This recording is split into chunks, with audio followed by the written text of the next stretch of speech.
मला यातली फक्त एकच गोष्ट कळली नाही, समजली नाही. जे निवडणूक आयोग आम्हाला सांगते किंवा केंद्रीय निवडणूक आयोग आम्हाला सांगते की मतदारांची यादी ही गोपनीय असते. मला असं वाटतं मतदान हे गोपनीय असतं ना. आपण कोणाला मतदान करतोय ही गोष्ट गोपनीय असते. मतदार कसा गोपनीय असेल? जर ऑनलाईन तुम्ही जर समजा सगळ्या याद्या समजा असतात याच्यापूर्वी दाखवले गेलेले आहेत तर ती गोष्ट गोपनीय कशी असेल? आणि दुसरी गोष्ट, तिथे सीसीटीव्ही कॅमेरे तुम्ही लावता जे नंतर तुम्ही 45 दिवसामध्ये डिलीट करता.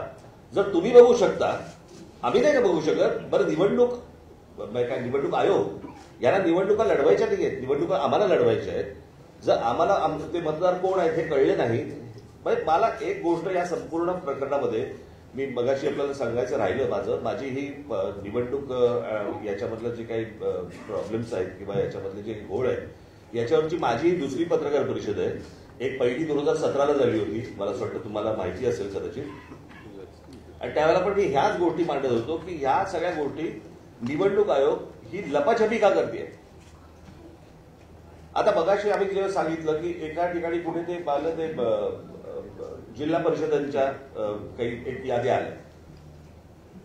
आता 2022ला ती फोटो सकट नावासकट सगळ्या याद्या आहेत 2022च्या.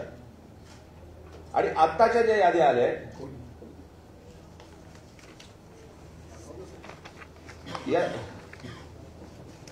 या 2022च्या याद्या आहेत, ज्याच्यामध्ये फोटो आहे, नाव आहे, सगळं आहे.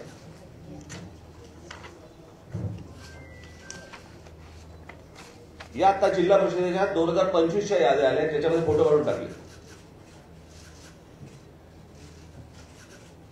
हे सगळं निवडणूक आयोग स्वतः करतंय.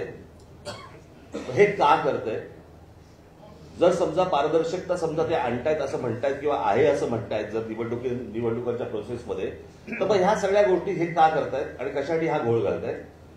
काय बोल ना. देवांग दवे या व्यक्तीचा एक उल्लेख या वरच्या चर्चेमध्ये करण्यात आला. हा जो सगळा घोळ आहे याच्यावरचा जो अभ्यास आहे त्याच्या मागे ह्या देवांग दवेचा काही हात आहे का?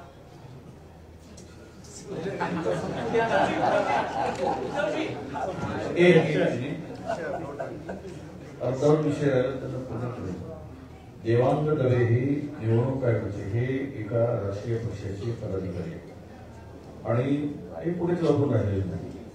त्यांच्याकडे जो कंत्राट दिला आहे डिलीट करायचं पण आहे ना एडिशनचं पण आहे. एडिशन दोन्ही काम तो करतो आहे वेबसाईटवर अधिकृतपणे जाऊन. तर अधिकृत कंत्राट दिल्यामुळे वेबसाईट हाताळण्याचं काम शक्य आहे आणि तिथूनच कदाचित घोळ असावा असा आमचा गोड समज आहे.